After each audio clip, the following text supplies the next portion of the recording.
very good. Are you ready? You good? Kelsey, you ready? I've been ready forever. Okay, so the proper intro is on the first episode of Between Two Baguettes. I have my two favorite baguettes. Now we're here on time.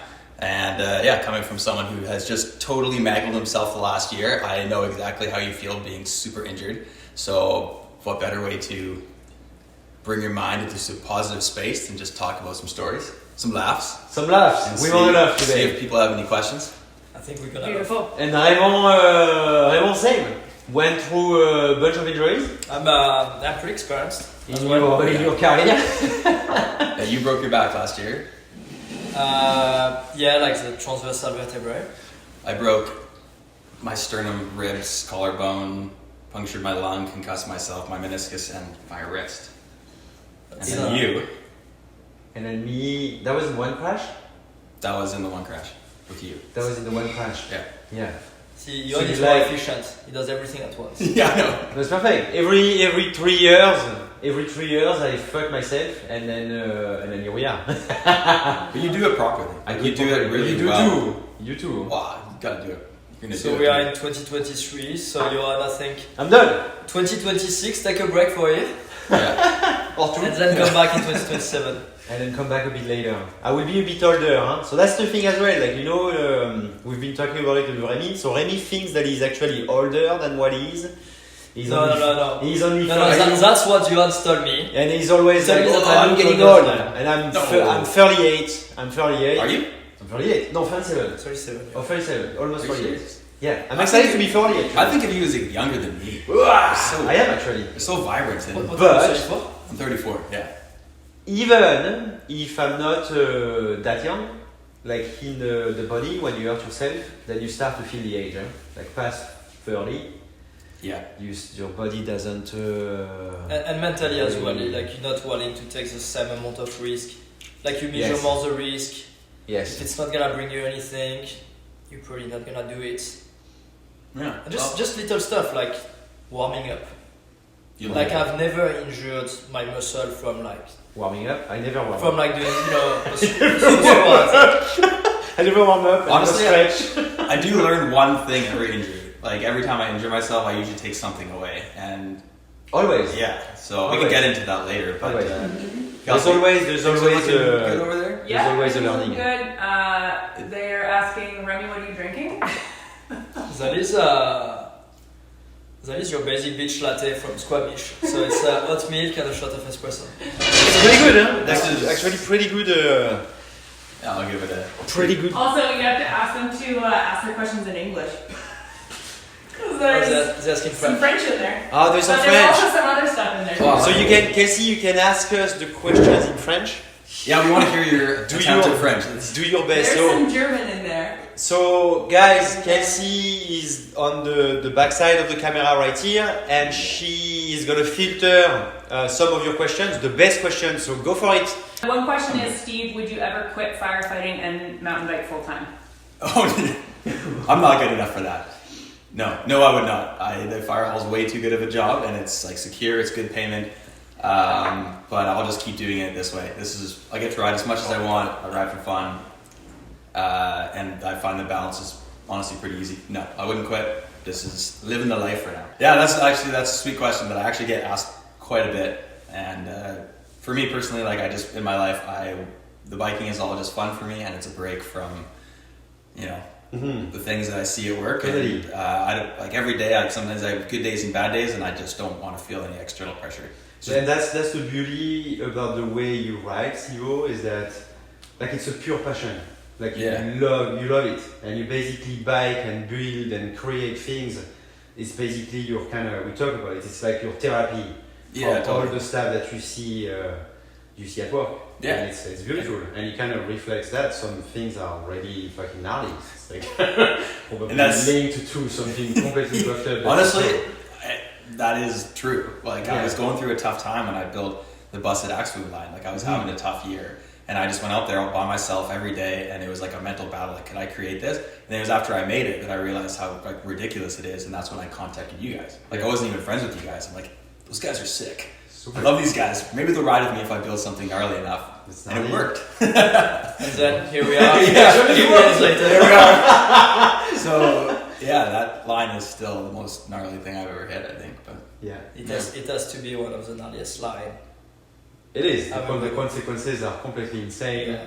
Like if you I looked at it and I'm like, I'm not doing it. It's like the first time. Well, not the first time, but I'm like, I think it's the first time I actually do something. But I'm like, no, I'm not doing that. Mm-hmm. And then I changed my mind because I've seen Steve doing it. And then I was trying to be rational. I had no problem not doing it for the video. Because actually they would almost have been more interested if I hadn't done the feature. I think that would have show people, that you can be a professional rider and not do something because you don't feel comfortable. Totally. So I had no problem not doing it for the video, and we had said it. I was like, Steve. yeah, And I was actually super nervous to see Steve it's a life doing highlight it. for me. Because I was like, if something happened, I just don't want to be there. Because I'm gonna feel, if something were to happen, I'll feel guilty. Right. Because I was like, maybe that day he didn't feel it, and still did it because he wanted that to be in the video. So I was like, Steve, we don't have to put it, we don't have to do it, we can edit it out. And I was like, if you do it though, I'm not doing it, and I will obviously leave it in the video. Like I'm not gonna hide the fact that I haven't done it. And then you did it, and I was like trying to be rational. I was like, those are exactly the skills I'm good at. Yeah, 100%. So I was like, if one person can do that comfortably, I should be one of those people. Mm-hmm. And you greased it, yeah. And then I did it how many times? A lot of times, yeah. So Oh yeah. You got a good one over there? They're telling you guys to shut up and take another question. Okay, yeah. A bunch of people are asking when the next video of the three of you guys are going to be. How long is your healing I'll process? ask you on. Yeah. That's gonna depend on that. I'd say realistically, guys, the scaphoid is the longest injury right here, and that's gonna be 7 weeks total. So I'm already at 10 days, so let's say 6 more weeks with the cast, and then after that there's at least 2-3 weeks of like proper like rehab. So let's say like early April I'm back on the bike, and then gently. But in May we're gonna be sending. In May we're sending again. You may send it. We'll strap a GoPro on and make a little video about like bringing back in the confidence. And We do in May we do a little warm up for the Tour de Gnar again. Yeah. There you go.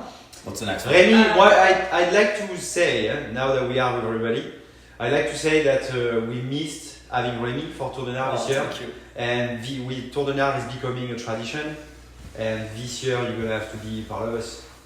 I'll be part of it. Okay. Yeah. At least. You heard it! At least for part of it. No, it's a full thing. Huh? So There's no more. No. I have a big one with waking up early. If Tour de Gnar was to start at 11 a.m., Not happening. I will do it. Do you know what? At Fiesta, I had a bunch of people actually saying the same thing, that they will be really keen on doing Tour de Gnar, but they are not super keen on waking up. And that's why they don't get to come. There we go. You can't be friggin' Steve is one of the creators of Tour de Gnar, and Steve's a gnarly motherfucker. If he stays, we have to start at 3 a.m. We're gonna start at 3 a.m. That's what makes it special. Start at 3 a.m. Next question. Next one. We move on. Next question. So I think May, to answer quickly, May we're gonna be riding together. But Steve and I will be riding maybe before. in 2 hours. In 2 hours. Oh no. Yeah, Sorry, dude. We'll send you back up. Okay. I'm going to try and consolidate 2 questions. One is, how did you guys get your first sponsors? And the other one was, any advice for younger riders? So I'm going to say, any advice on younger riders getting their first sponsorship? Okay. That's good. But first of all, I think sponsorship should not be the goal. What's really important is for you to ride your bike and to love it. Like, be a Steve. Like, just ride and love it, and love like the full thing about it. Like trail building, like bike maintenance, everything. Learn really the bike scene, like racing. It's complete. If you don't love it in the first place, it's never gonna work.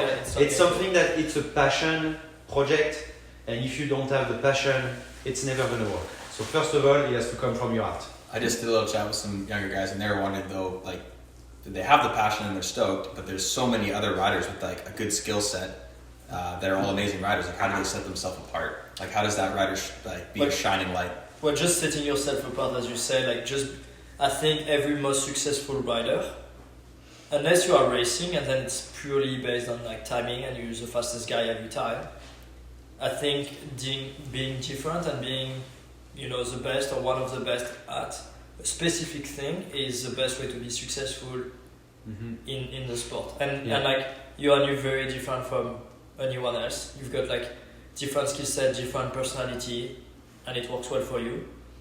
Steve, you're also very different from many other riders out there. Like we can see you ride. You could be on a different bike with different gear. People would recognize you. And I think it's like very similar for me as well. And if you look at like other key riders in the industry, like Sam Pilgrim, Fabio Wibmer, Kilian Bron, Brandon Fairclough, they're also all very different. Yeah. They bring something different. I think that's the best way to be the most marketable. Go for it. I'm just saying something I've learned from you guys too is like the passion definitely gets you somewhere and gets you far, and then actually having a very good understanding of the kind of the business side of things, because it is a business and it is a business. And if you're a great rider with a good attitude and a good business sense, that you can like even let's say this guy's better than you or the same rider as you, if you're great to work with the brand and you're willing to promote them and work with them and be flexible, like things I've learned both from you guys, like that guy is way more marketable than this guy who, even though he's a better rider, and that is what being a professional rider is helping brands market. Being a professional mountain biker and being sponsored, basically they go together. Huh? Like being sponsored is great, but there's different phases of sponsorship.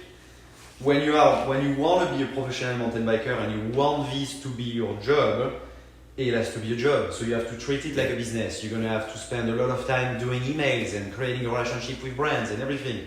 And that's basically what makes a difference. Someone who has the passion and the skills and everything, like a good package, if he doesn't take it to the next step as a business, it's never going to become a full-time job. Totally. So you really, at some point, you have to make a big shift and take sometimes some risk in your life, quitting your job or stuff like that, and you put all you have, 100% of your commitment in that.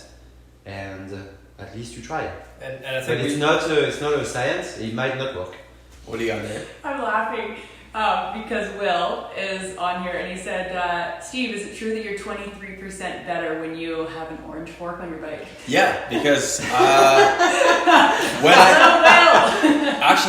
and thank you. Will is who? Who is Will? He's the Fox guy. He's the Fox guy. He's the athlete manager, so I've got to be careful what I say here. When I had a big crash this year on north of town, I had black lowers for the 1 month period where I didn't have my orange fork. It's true. And I broke a lot of things.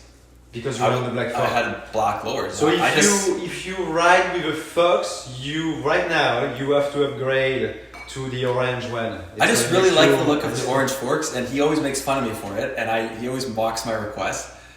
But yes, 23 to at least 25% better. Well, it makes you feel like a pro. Like when I see a Fox orange lower, it's most of the time it's going to be a sponsored rider. Love you, Will. If you have the orange lower, thank you so much. Oh my god. It's going to make you faster. Speedy Chade says yes. Oh, He Chade. 23% more. I love those guys. A bunch of people are from Germany and Austria, so they're asking if you guys would ever do a Germany-Austria park tour. But so, like a Tour de Gnar? Or just like tour around their bike parks. Oh, how about they organize a tour to Gnar and then bring us? I'll probably be going there this year or the next year. But to see propane? Yeah, propane is based in Germany, and I went to Germany this year. But I didn't ride my bike in Germany, I only rode in Switzerland, which was amazing. And I definitely want to go back and ride some more around there. So Austria, Switzerland, South Germany, Cool. North Italy.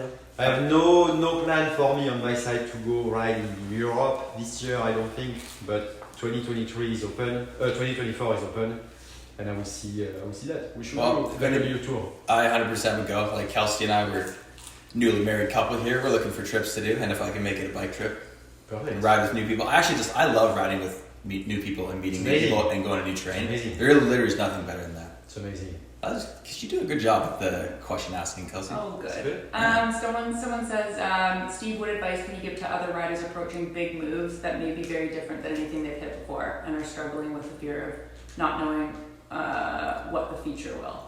This is actually very good timing with this.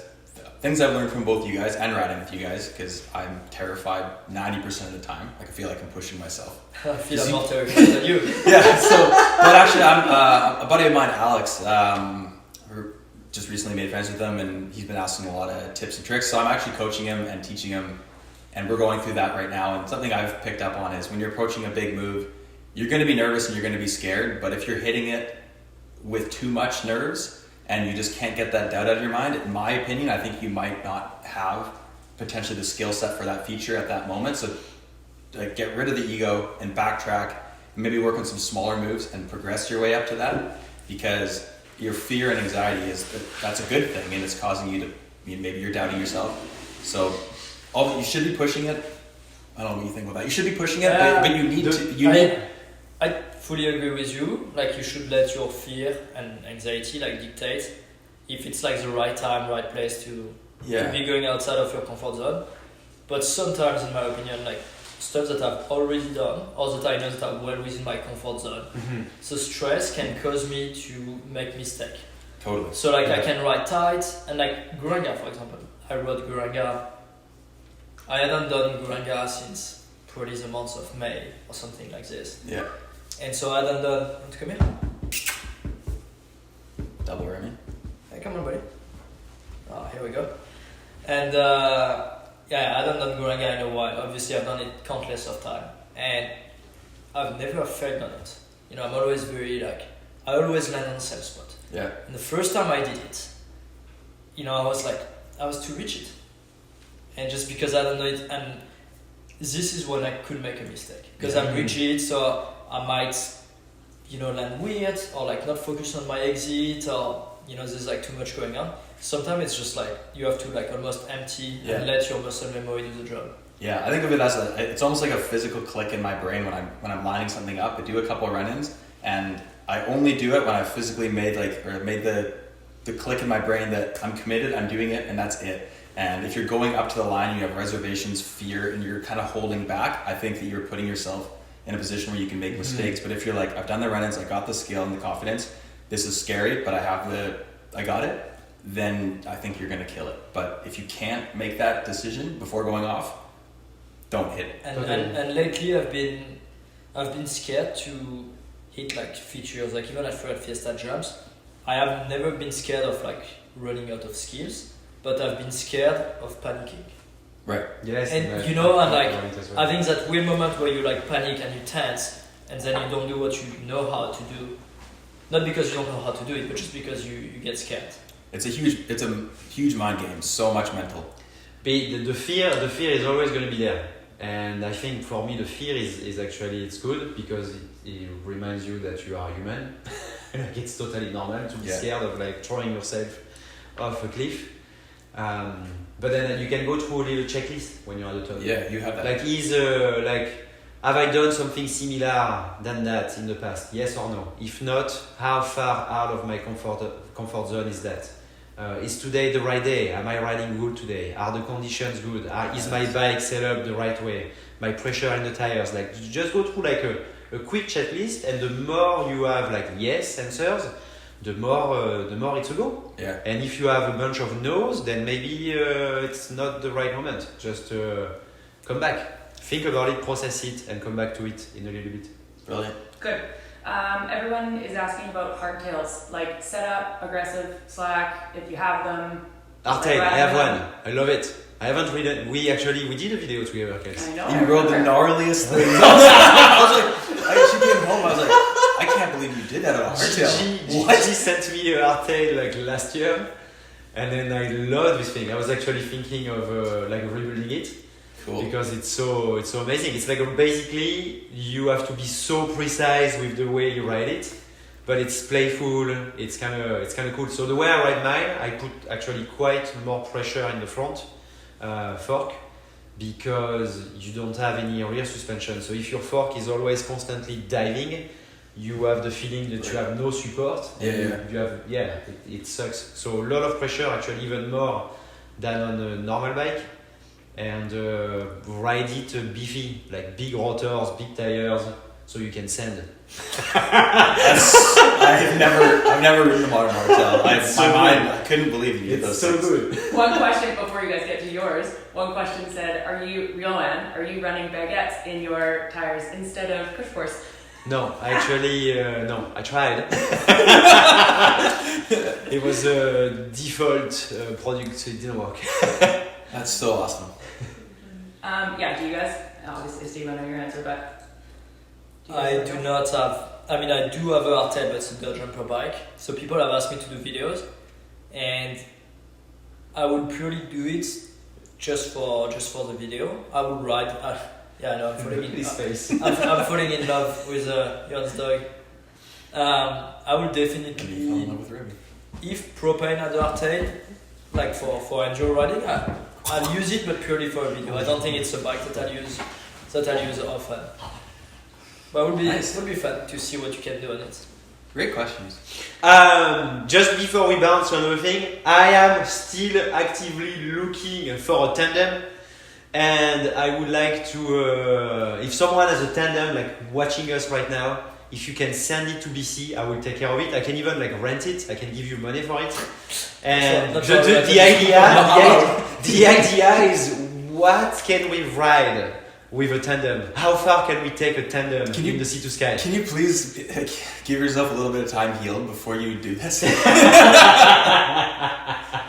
I think it could be a cool idea, and I'm kind of wondering, maybe we could ride Gorenga. I'm pretty sure Gorenga will go. Yeah, well, I'm sure you could, but I will not go on the back of the tandem. I'm out. Or on the front. CJ wants to do it. Good. CJ, it's for you. Anyways, next question. One question was, what's the name of the dog? I think that's an important one. Remy! It's my dog. And I named it Remy. And you know what this guy said to me when he met Remy? He was like, you know, you are not the first person who named their dog after me.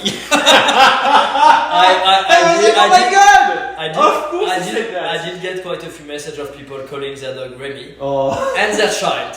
And you know, dog is And okay, their but child. a child named Remy, True fans. good luck. Good luck to the parents. Yeah, that's good. Okay, I didn't know whether or not you guys touched this earlier on the injury, whatever, but a couple people have been asking mental blocks coming back after injuries. What do you guys do to kind of push through those? It's a step-by-step. It's a step-by-step progression. You can't expect to be out for like 2 months or 3 months, and like going back right away to where you were. Your body has to like recreate muscles, and like you need to like.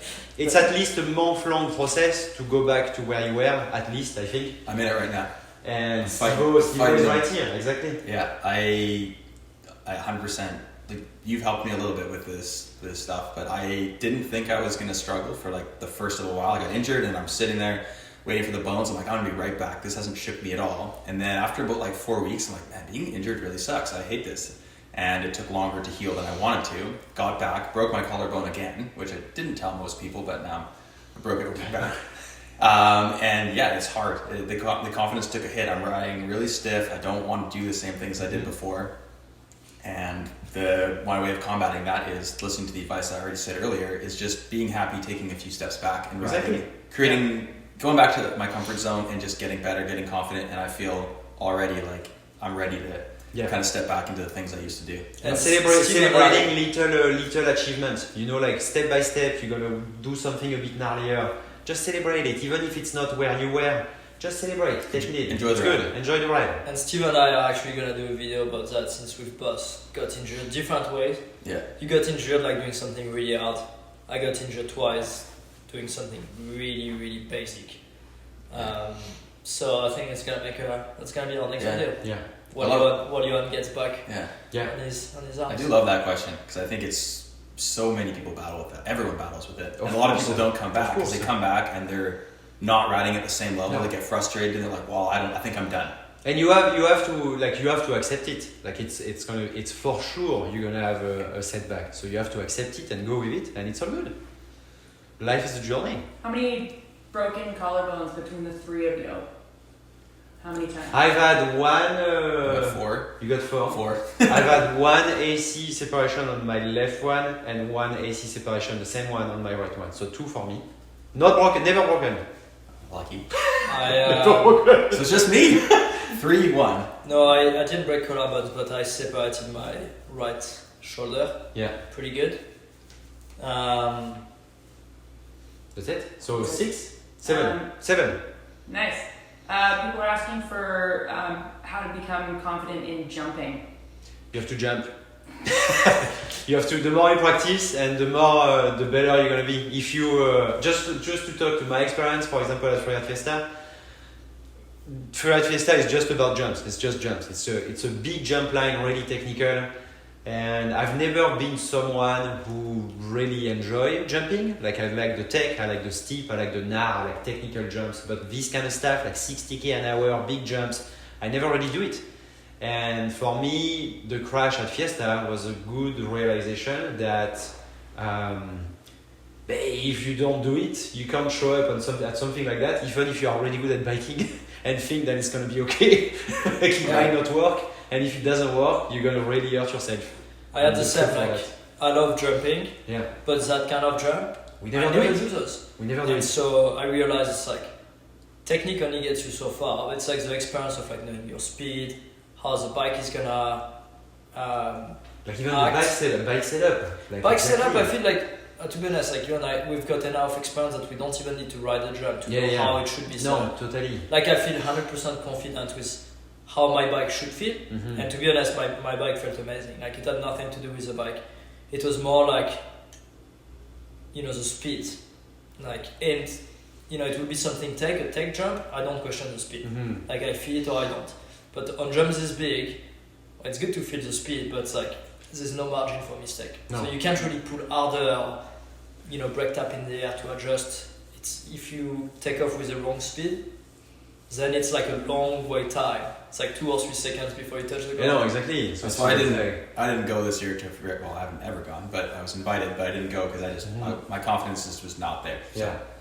But Next year, but I think for me, I want to go back there, but with more training. Like this summer, more bike park, more crabs, maybe cam loops, Yeah, quality totally. park. Like get really, it's a cool scene. Like It's this really scene. fun. It's a really fun scene. The people are great. It's really a blast. It was a blast this full week, and it's a great community. So being part of that is pretty amazing. So to be comfortable in jumps, jump more. Yeah, and like bringing it right down to the very basics. Like Yeah. I'm riding with a guy right now that is And then a good step tech by rider, step. and he's really struggling to jump. And I think the best thing, one, get a coach or someone to watch you and pick your skills apart, and two, go to a place that has tons of similar jumps in a row, like Whistler riding. What's the my brain's not working. What's the one you warm up on Whistler? Beeline. Beeline. No, or- Crank it up. No, Crank it up. Crank it up. That's a good one because you can do a jump, realize your mistake, correct on the next one. Yeah. Oh, and you start. And by the time you get to the bottom, you be like, hit. It's Yeah. super hard when you have Yeah. one jump.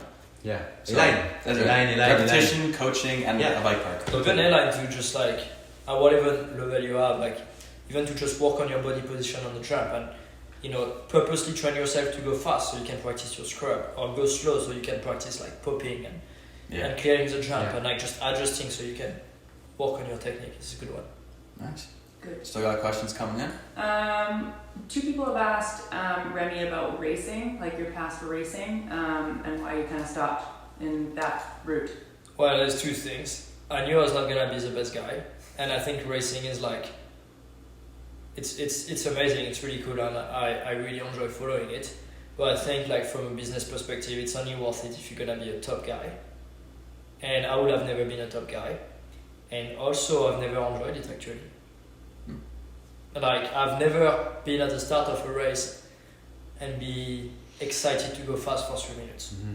And like I like to go fast on my turn. I kind of missed that.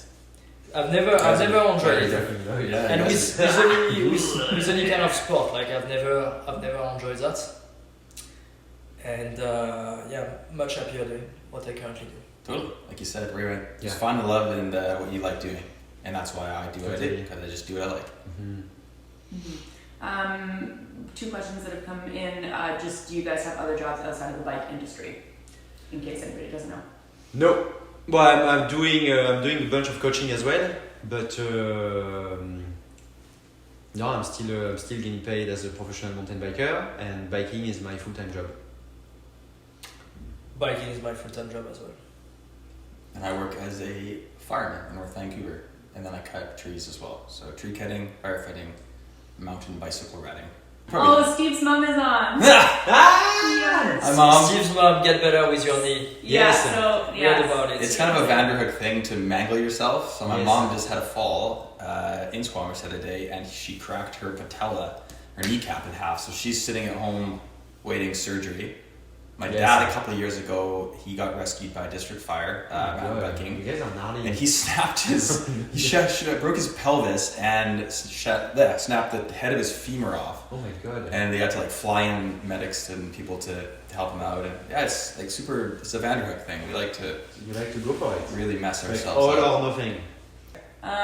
Steve's dad's on here. Hey, Steve's done. He said, am I responsible for your injuries, Steve? Yeah, I actually covered it in the Brett Tippy podcast, and this is something I'll never forget, is he brought me cliff jumping, and as we're walking down to the river, he showed me this like pipe bridge that was like 300 feet above. He's like, I used to walk across that before there were fences. I'm like, oh, that's crazy. And then he takes me down to the river, and we go up to this like 60-foot cliff, and I'm scared, and he's like, any son of mine is gonna jump this. And he basically like Sparta kicked me off. He's like, you're gonna do this. He didn't really kick me, but he forced me into into this life of I didn't have a choice. Loving danger. I think there's a photo of me strapped physically to the back of a motorcycle so I could so that actually Steve my- loves to be in danger. You love to be in danger. You love danger. I like it. Yeah, You it's like nice. But yeah, it is my dad's fault.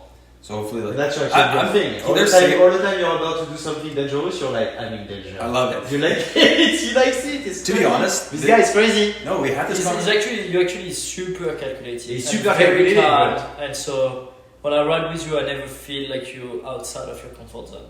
Thank you. Because It's I'm like, true. if It's Steve like is really gonna do precise. it, I'm like, if Steve is gonna do it, Yeah. he's gonna nail it. Yes. I don't actually look at you Sometimes. thinking that you're gonna mess it up. There's only been a couple times. Which there is a lot of riders. You look at them, and you're like, you just like I'm scared. you set yourself in a position because you think they're gonna crash, so where you can access to them like easily if something does happen. But you're not one of those guys still. It means a lot to me. Thank Yeah. you. It's true. It's right. Someone asked, who out of the, or who have you not ridden with that you would love to ride with? Darren Bearclough.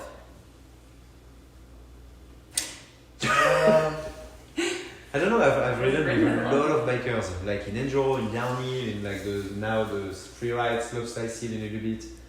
Okay, I'm gonna tell you someone I've ridden with that I was like extremely inspired by is Betty Biren, which is now 74 years old. She's North Shore Betty. You got third place, Okay. video of the year. And to be honest, that was like one of the coolest moments I've spent on a bike, because she's 75 now, and we had like such an amazing time, and she was riding super well. She was so stoked to be riding. I was like, you can keep doing cool stuff after you're 40. I think she might actually be she's better than her dad. Sorry, Dad. You got still time to step it up. What I think for me, That's like awesome. it's not really riding with people that I've never ridden with. It's more like I would love to do another day, like we used to do in France, in the south of France, with the club, with l'USCAN. If you are watching us, si tu nous regardes en France là, l'USCAN! Loïc Bruni, Loris Vergier, all these guys. Yeah, Guillaume Covin, like all these guys, it was so cool. Like Raymond was part of the crew, Richard Marini.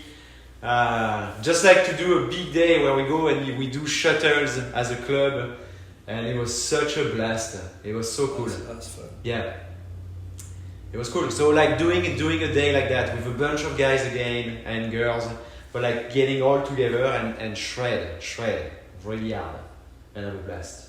Those are the best days. Yeah. Someone asked if you guys ever ride challenging features solo. Yes. Yeah. I did last night. To be honest, yes. Sometimes I'm like, this is not really safe. I did that last night. I do that all the time. We do In the snow. I do because I'm like, okay, I've got that stupid idea, But realistically, who's gonna go and stand there for an hour while I do it? No one's gonna want to wait for I me. know. Sometimes I And so I'm like, I never do that when it's something I've never done. It's something that I've done and then I go back and doing it. Especially for like filming. I just film like a clip with my GoPro, but you know, I'm gonna spend a lot of time and do it as best as I can, and realistically no one's gonna want to wait around, so. We do all the time. But it's funny because if I ride moto by myself, I take absolutely no risk. Yeah. Yeah. And like, by the way, it's not really a smart thing to do, huh? Like, No, you shouldn't. you should not. There's a lot of stuff we do that you shouldn't do. Yes. Well, if you are going to do it, like Kelsey knows, when I do go riding alone, I oftentimes drop a trail forks pin. I'm like, drop it in on this trail. Yes. So at least somebody knows where I am. If you're going to be I stupid, always be say, sort of smart. I was saying, this is where I'm gonna go ride in Squamish. And then, so that's it. We'll find you. Anyways, don't do that. Someone's asked Johan about your knee. You tore your ACL? ACL, MCL, meniscus. And it took a while. Huh? It took a full year, I'd say, to come back from that. To be able to ride at like 100%. But then right now it's it was this knee, and this knee is now my strong knee. So like it comes back completely. Like you have to accept that you're gonna have pain and stuff, and it's a bit stiffer and everything. But that's part of life. We get older and we're gonna get stiffer. Hell yeah. So actually, I agree. I have so much pain every day. it's kind of true. Huh? And I hate what did we tell you was going to happen? Oh, I know. It hurts. It Oh, hurts. Everybody's gonna hurt. at Wouldn't some point. trade it. No, exactly. Yeah. Like, what else we gonna do? Wanna play Yeah. cards? Someone says, how long do you guys prep for the biggest features you ride? Days, weeks, months? Well, like first of all, there is the building time of it. Like if it's a feature that you create, there's the building time, which depends. Sometimes it takes months. yeah, months. Sometimes like it goes through waves. You're not going to be every day building the thing, but by this time you're actually kind of preparing yourself on doing it. Building. And it's kind of like it's building, and then it becomes real. You have your bike, you have your crew with you, and the people that help you building it or whatever. And at some point, it becomes real. It's time to send it. So it's I've got my process. You've got your process. Yeah. Your process is actually very visible to you and others, and I like watching it actually. Yeah. Like every time I know that you're about to click in, you get focused, you breathe, and you talk to yourself, and you coach yourself through. You do your run-ins, and it's cool. I've seen you do it over and over and over again the same way, and then you just lace it, which is cool because then your buddies can start picking up on when you're ready for things. Like I usually do a maximum of 3 or 4 run-ins, and then I'm like, I'm ready. But when I'm filming with Kelsey, she's seen me do like 10, 20 run-ins, and she's like, I don't think you're ready for this. And I'm like, no, I'm not. That's like, something is not clicking. Yeah. So and then Remy's got his stuff too. I do a ton of run-ins, and most of the time, like way too many. But sometimes I do so many run-ins, like there's a rock in the middle, and I keep doing run-in on the left of the rock. And after like so many run-ins, I'm like, actually, I think it's better if I go right. Yeah. And then I end up jumping right, and I'm like, see, if I hadn't put that much time and effort doing run-ins, I would have jumped and landed like a bit too far right or whatever.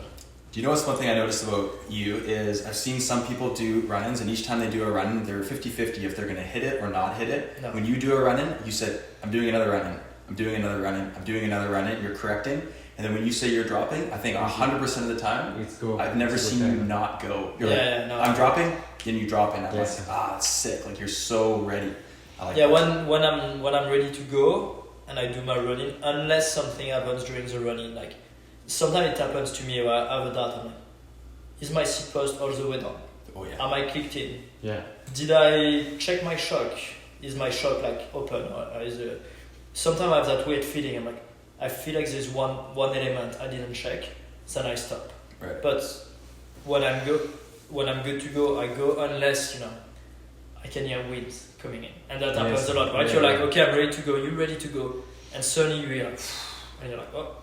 Yeah, that makes a difference in the big stuff. Sweet. Everyone's got their process. Talking about features, I was just thinking, hearing the wind before doing a feature.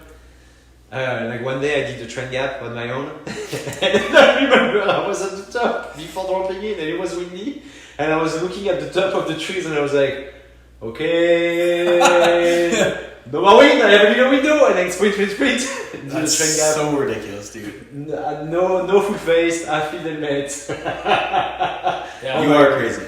Yeah. You're definitely the craziest of the three of us. Yes. Yeah, but calculated as well. Yeah. Calculated. You probably were not very good at maths at school. Huh? Someone asked if you guys like working on your bikes, if you like it or if it's more of a chore. So thank you for asking that question. If you wish to work on the bicycle of a pro rider, please come at home and do my mechanic.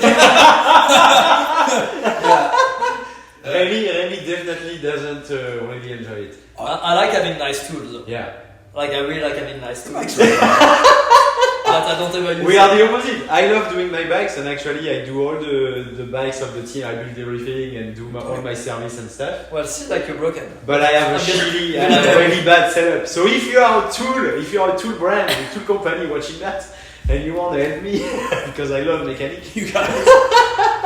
Yeah, I like it. It's therapy for me. Like you said many questions ago, like being confident on your thing, like is your bike set up good? I oftentimes come home and I have an hour and I'll just kind of always do a once over my bike, clean it. Bearings. I like to have a new bike day every day. Like I like my bike to feel. Like sometimes I take everything apart. Everything. Like some Steve's bike is always like your bike is always perfect. and that's something that makes me feel good on a bike. That my bike is quiet. Like some guys are totally fine riding a shopping cart that's all rattly, and they're gnarly and they don't care. And 100%. That makes a huge difference. Like because you want to make sure that you feel confident in your gear and your material, and whatever. Even if you have a really nice bike, if it's poorly maintained, you will never have the level of confidence that you will have with like a diet bike. Yeah. And for me, that's just like therapy and relaxing. Like if I had a bad day at work and like things are bothering me from the fire hall, like I'll just tear into a bike and then just full focus. It's good. I love it. So I don't know how you feel today, Steve, but my dirt bike needs some love.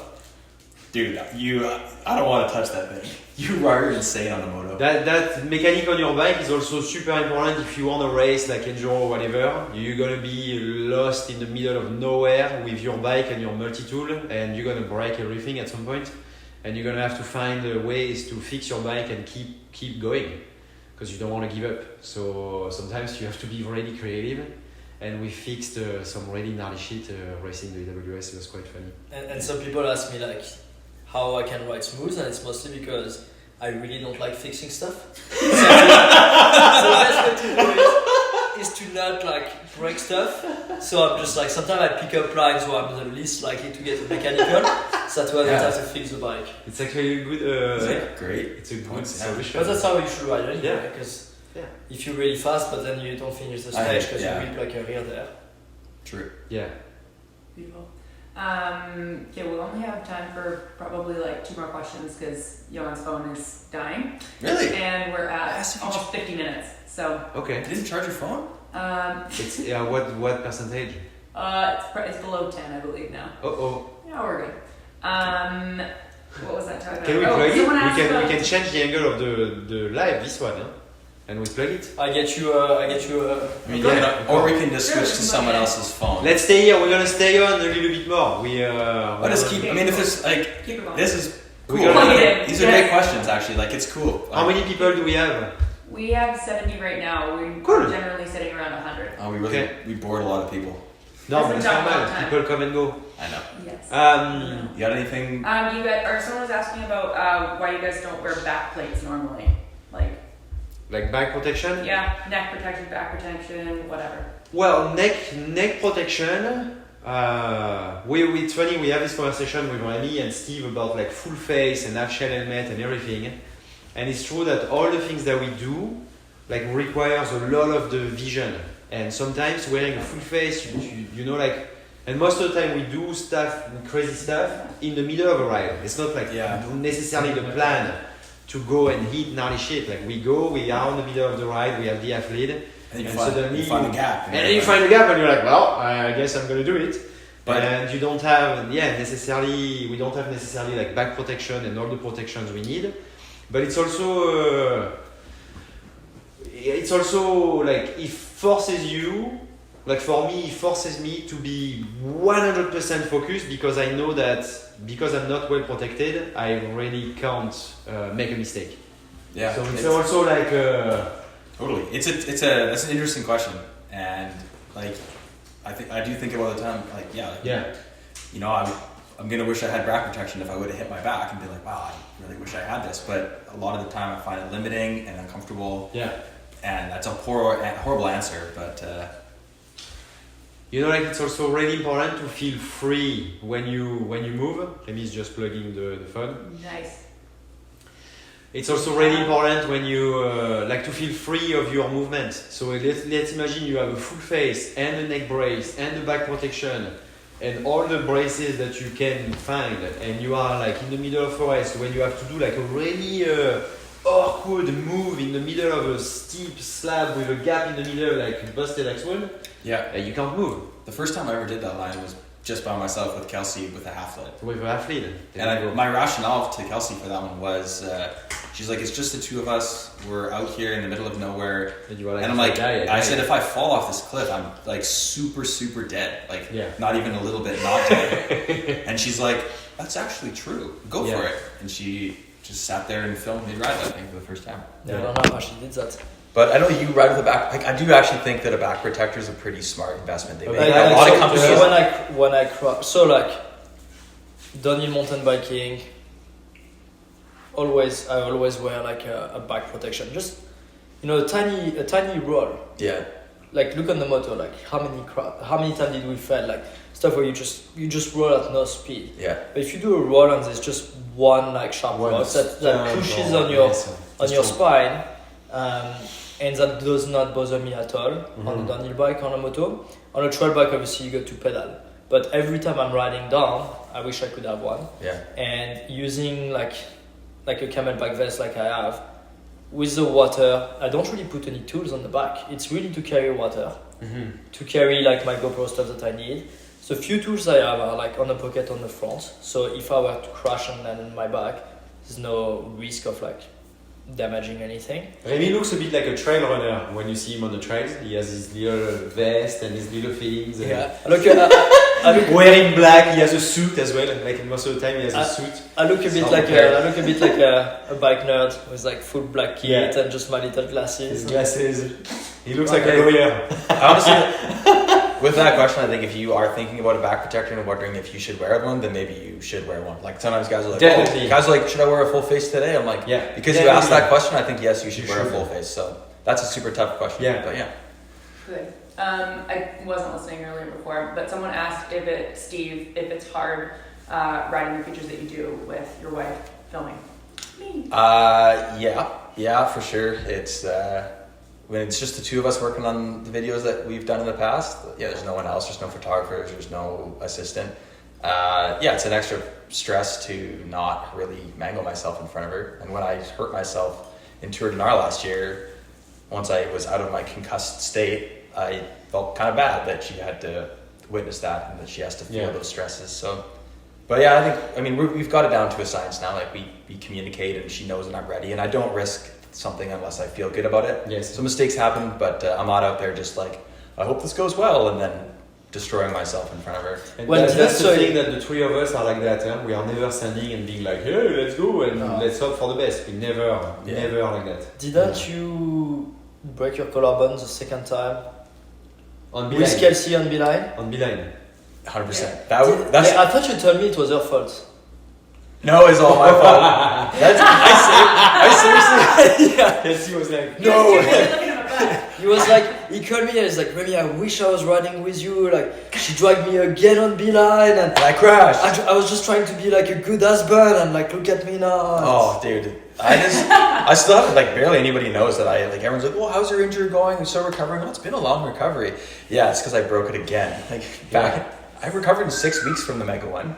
And then it was like 12 weeks, huh? And then 1 week back, I was just jibbing on Beeline and it was so dry and I just low-sided, bang on the collar and just felt it snap and just walked straight to the hospital. Very defeated. And Kelsey later that day, while I was in the hospital, fell and broke her scapula. And, the same day. And I got out of the hospital I got out of the hospital and I got to the bottom of the bike park and my buddies were there. I was like, you go get x-rays, I'm going to keep riding. And then an hour later I crashed. Yeah, I'm like, where's Kelsey? And Kelsey comes down walking her bike. I'm like, what happened? She crashed. So the two of us, like 1 week after our wedding, or no, this is like a month after our wedding or whatever, and now we're both injured. So it happens. They asked if I ever talk you out of riding lights. No. She's very good. And it's something Remy kind of said earlier is, it was nice to hear that you said, when I'm ready to send something, you're comfortable knowing that I tick the right boxes and I'm going to do it knowing I'm comfortable. Kelsey knows that too, that I'm only doing it because I'm comfortable, and if she puts any doubt in my mind, that it's actually going to make it worse. Yes, so for sure. Kelsey's great. Never talks me out of it. Yeah, you guys have a good... Christopher. Oh. Hello. Christopher's here. Good pal. Christopher. Good guy. Remy, people have asked whether or not you do Rampage again for the squad. If I were invited, I would 100% go.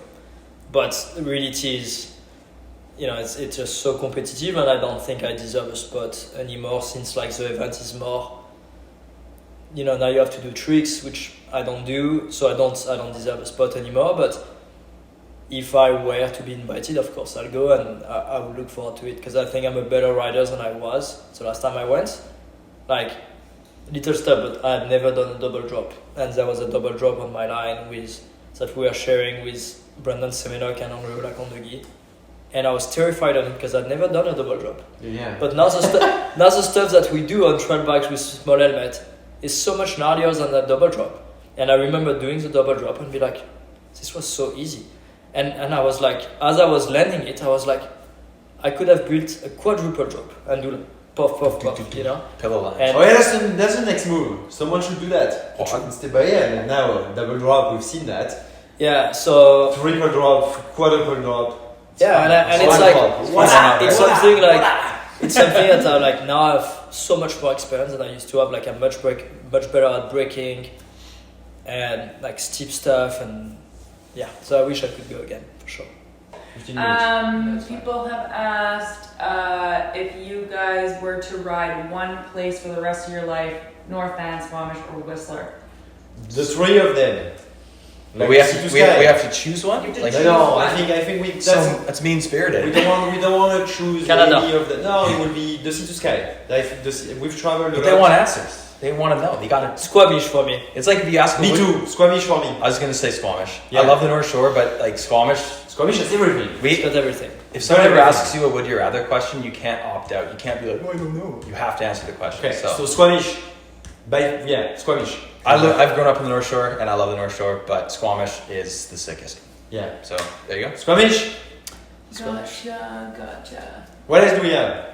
And by the way, if you end up riding Squamish or the sea to sky, the trails they are starting to be rideable as well again. It's 2023 new year, so don't forget to buy your trail membership, because the trails don't maintain themselves just like that with little trail ferries, and it's important to support your trail station. So buy your trail membership. Beautiful. Beautiful, huh? Talking about that, I've got. No, I haven't done any. I'm not in trouble yet. I've got that little trail that some tiny Frenchman has built around Squamish. I'm gonna take Steve down it today. Oh boy. And a tree fell down on it, so I went and cut the tree, which was a challenge because I'd never cut a tree that big in like such an awkward position. Like so, I did cut it. I felt like I took a lot of risk cutting it. When in doubt, And I left. Call me. I left a pickaxe because now we have to reroute part of the trail. yeah. So we're gonna And I try. think there's a really cool line that you're gonna like. Oh, sick. Not big, not dangerous, but like technical. And I think if you can link it, it will be like a really good feeling. So Awesome. today I'll text Steve and we'll check it out. What a day. Good. This is good. I like this. Someone asked if you could steal a skill from each of you, what would it be? Like, if you could steal a skill from Remy, what would it be? I can go. I would say for Johan, I would like to steal his ability to like not get deflected by terrain and not die. Like, remember when you thought I called you a punter, but I called you a panther? Because you're so low and you can just charge and you don't get deflected. Whereas I'm ping, like I'm getting bounced around. Like you carry speed like no one I've ever ridden with, like that. And then Remy is just like I said it before on Garanga. You could put a quarter down and you just Precision. he'd land on the same thing on Garanga 15 times in a row, like literally bang, bang, like not even a little bit aside. So precision and your punterness.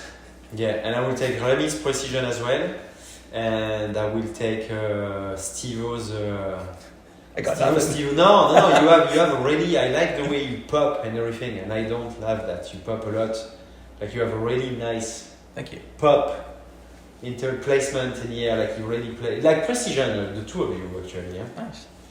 I'll take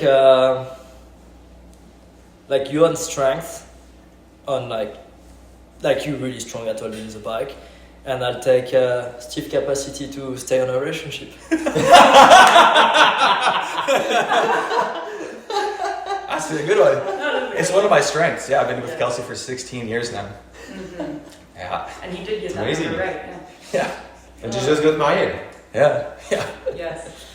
Okay. What a good question. Who asked that? That was a good question. Let me go back. Let me see who. Yeah, it's good. It Actually. was a while ago. That's a cool question. Hold What a winner. That's a common win right now. on. Oh, well, it's okay. It's gonna. Servo. Oh, Servo. I know. Cervo. Yeah, it's Jonathan. Yeah. Oh. Jonathan Mike. Nice. I like that. The Frenchie. There we The go. guys that builds and maintain a lot of trails. What does he say, Servo? in a secret / not so secret area of the Sea to Sky. Nice. Yeah. Good question. Someone has asked, do you feel that old age is approaching with new injuries that you can start limping 10 years earlier? Who asked that? What's the question? That's a good one.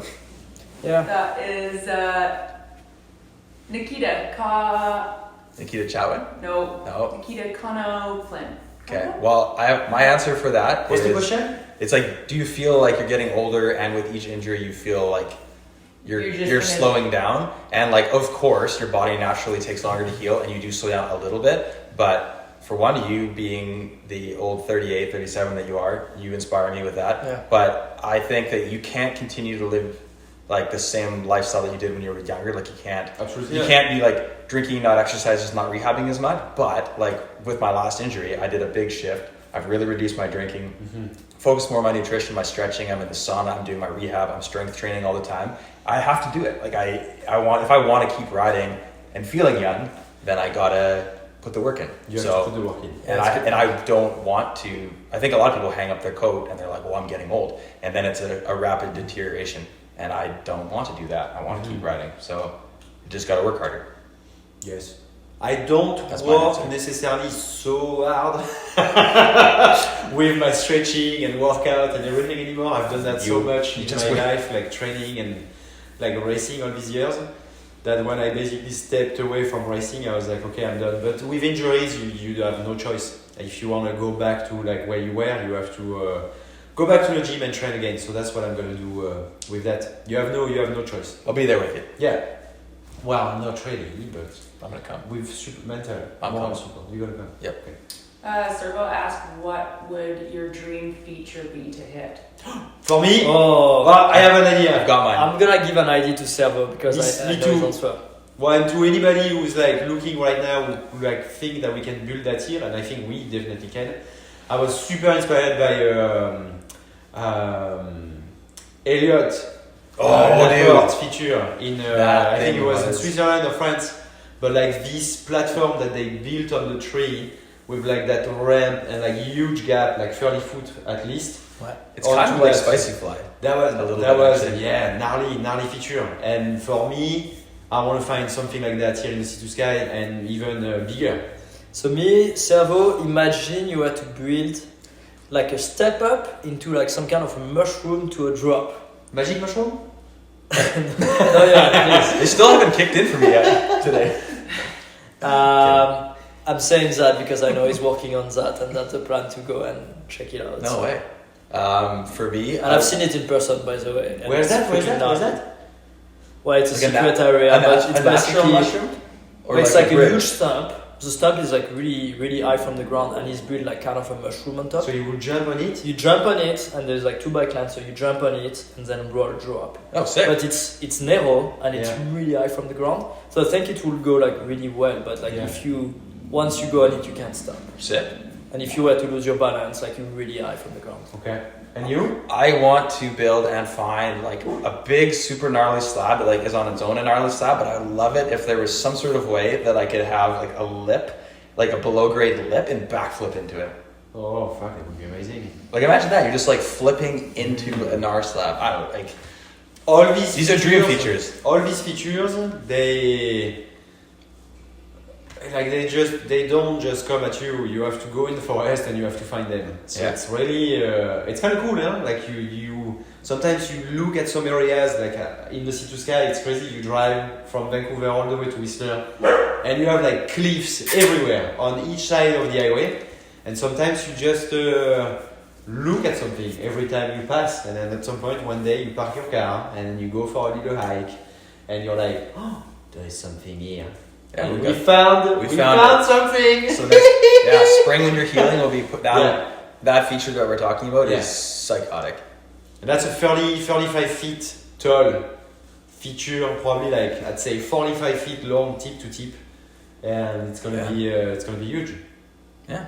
There you go. Yeah. Someone asked if you guys would ever do a Tour de Gnar International or Europe. Definitely. 100%. Definitely.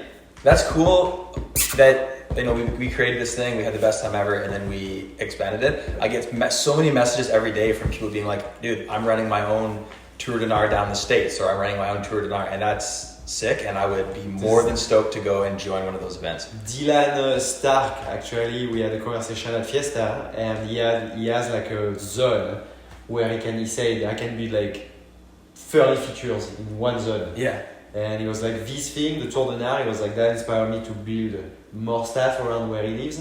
Perfect. And maybe creating something like that over there. So if you have an area with a bunch of like features, and even if they are not really close together, just get your group together and make it a challenge to hit it. Make it a thing. Although you have to wake up early.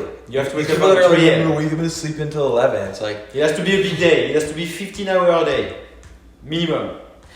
Yeah, it's a long one. That's a big day. Remy, would you ever go to Darkfest? Do you know Darkfest? I think they are cooking like a 110-foot jump, I think, this year. 110! I gotta jump. I think it'll be I mean the jump is super well built. Yes. But once I don't know, it would be interesting. I've never been to South Africa. Really won't mind checking it out, that's for sure. Yeah. And I really like what Sam Reynolds and the crew is doing there. Like, it's definitely a place where I'll enjoy going. How often do you guys rebuild your forks and shocks, and do you follow factory recommendations? Is Will still watching this? Times. Yeah. Are my Fox guys still? I never do. I never follow the recommendation. I don't really actually go off seg. I just go off feeling. And as far as factory recommendations for tuning, I don't really go off recommended. And I service it once or twice a year. For servicing, I service once I notice, or if I notice a loss of performance. Yes. So yeah. Same. At some point you feel it, you're like, okay, I think it's time. Yeah. It's actually time right now. Yes. It's also really cold. Like suspension feels kind of. If you don't compensate for cold weather like this, your suspension feels horrible. Yeah, there's such big gap. We go from like 0 degree when we ride at the coldest. Usually we don't ride if it's colder than 0. Yeah. To 35 degrees in the summer, and that's to suspension. That's a huge adjustment. Yeah. For everything, like tires, like the compound of the tire, everything is when it's cold. Even the body, like really my arms don't work the same when it's cold than when it's hot. Totally. Someone asked, Cody Hart asked, Remy, could you explain the GoPro Awards thing? I don't know what that means. So right now there's 2 things going on. There is for grums, so like for kids basically, the opportunity to submit content, and GoPro will pick a few of the best entries, and there's like a lot of super cool prizes to win. So that's a really good way for kids to start putting a foot with GoPro, and maybe one day land in the same position that I'm with, which is working with GoPro, and they've been an amazing company to work with. And I believe they just launched the GoPro $1 Million Challenge, where it's basically they've got $1 million to give away with everybody that's gonna win that challenge. So anybody can submit GoPro clips, and GoPro will pick up, their favorite from any sport, even lifestyles. That could be you at a party, that could be you on a boat with friends, that could be you doing mountain biking, skiing, whatever sport, and they'll pick up, the best clips, maybe 1 second, 2 seconds of your clip, make like a super cool video, and every winner, so let's say there is 80 people who are entered into that video, you'll divide 1 million by 80, so you make the maths, and this is how much you'll take home, and it's something really cool. Cool. If you are not, all of you guys, when you're not riding, what are you doing? Thinking about riding.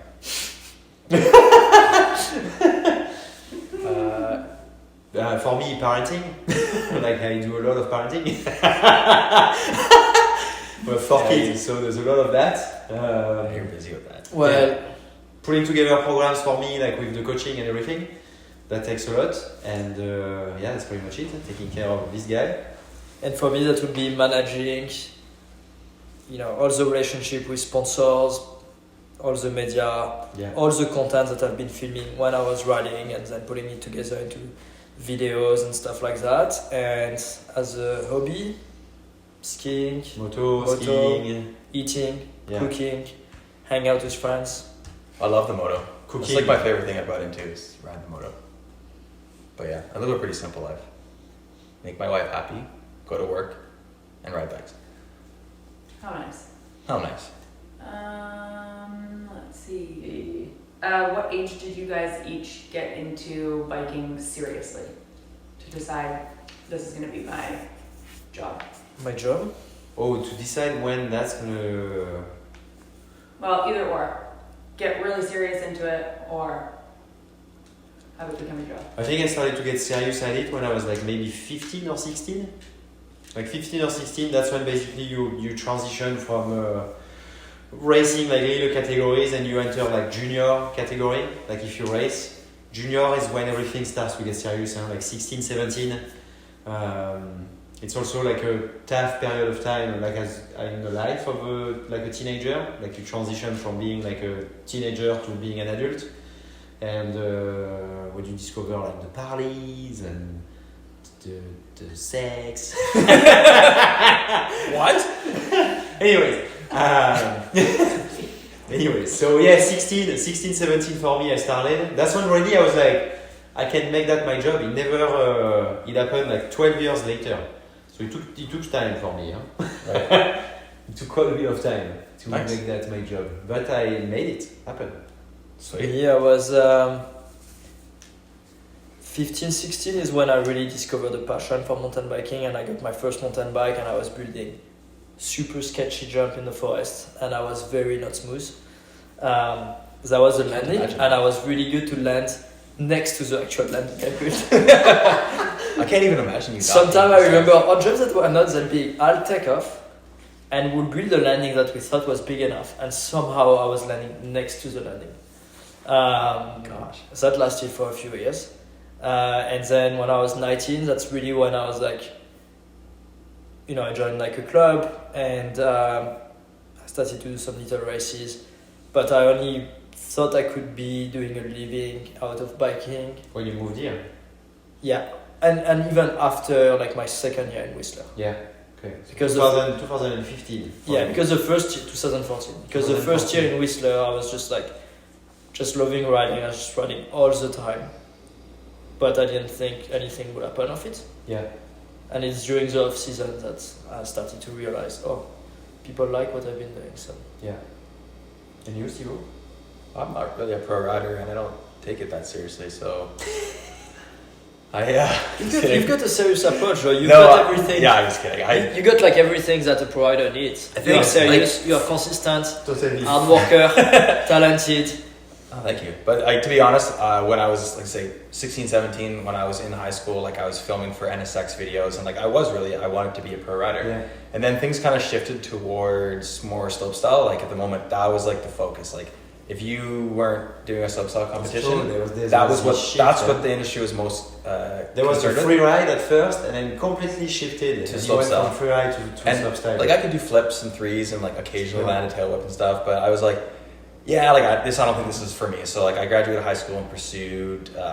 At first, I went to school to be a paramedic and got my paramedic license, and then I became a ski patroller on Grouse Mountain and like built all my skills. Did rope rescue courses, wildland firefighting. I did for a while, flying around helicopters, and then became a fireman, which I've done for 11 years now. And then just through like I guess the power of social media, building lines, reaching out to guys like you, and then just because I love it so much, it just opened up opportunities. And because Kelsey, I have to give her all the credit too. She's a professional videographer, photographer.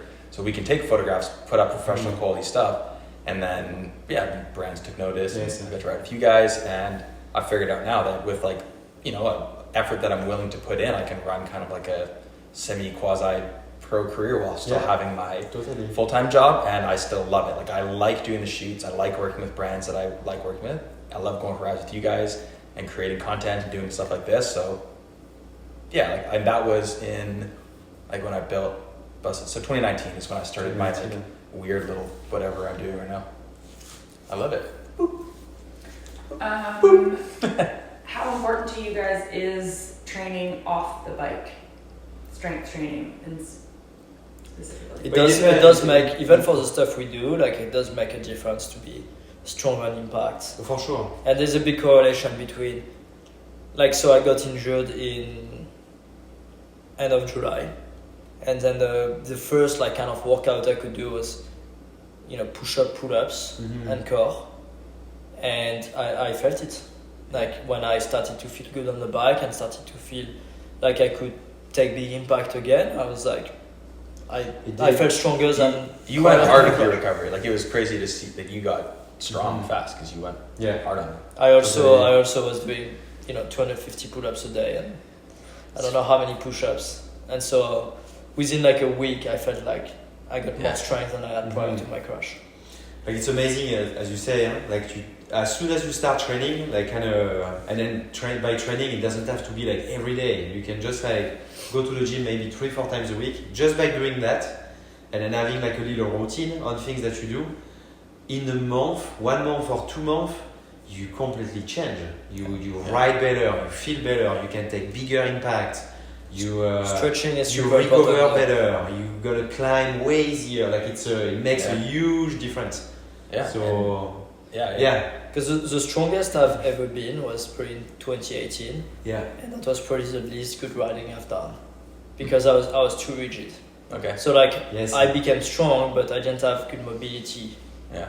Whereas right now I'm not as strong, but I have better mobility than I used to have. Yeah, so having a program catered towards like I'm not looking to get big, but everything I do is like calisthenics. Says the guy that's got like, look at his biceps. Look at it. We actually we commented. No one's ever commented on that. Look at that. Steve Look at that. actually It's is actually warming a up. Look at those guns. I mean, look at those guys. Well, I might have to get rid of them. If Remy says I'm gonna be, if I get worse at riding, I'm gonna delete these again.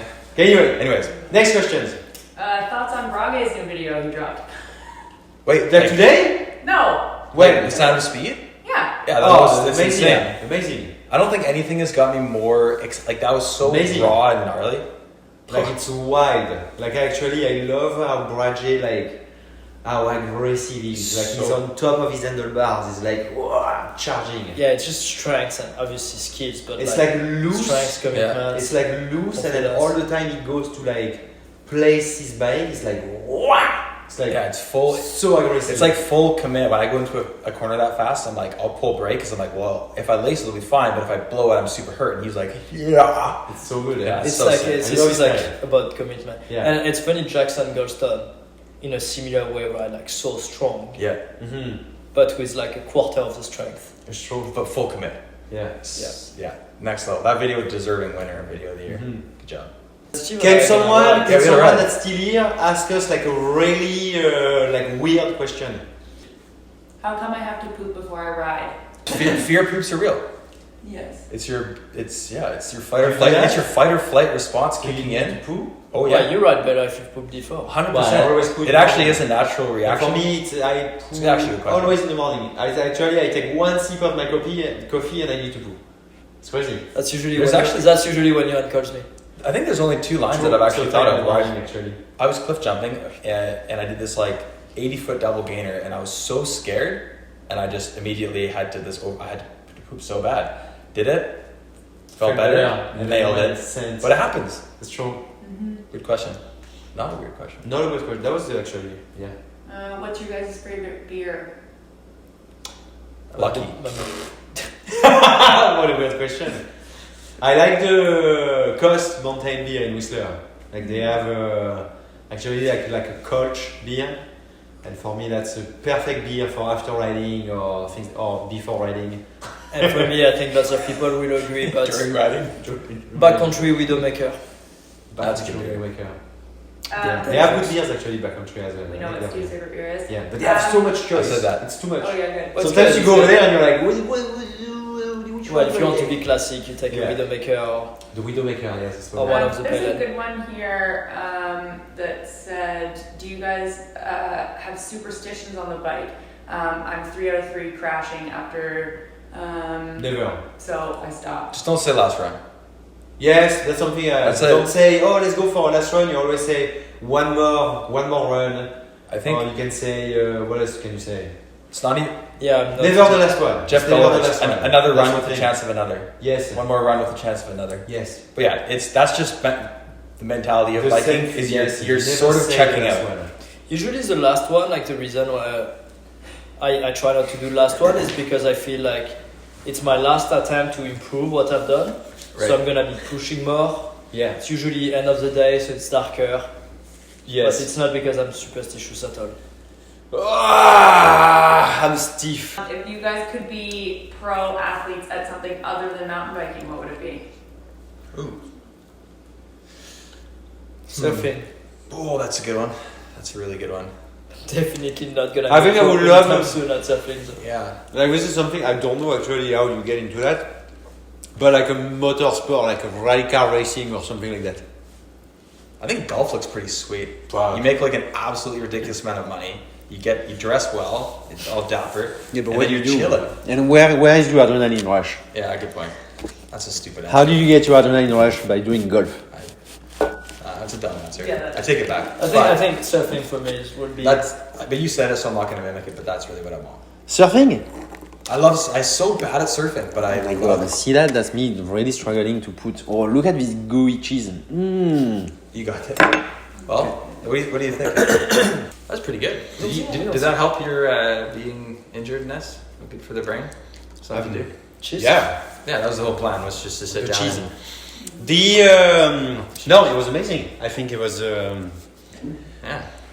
It keeps myself. It keeps me busy.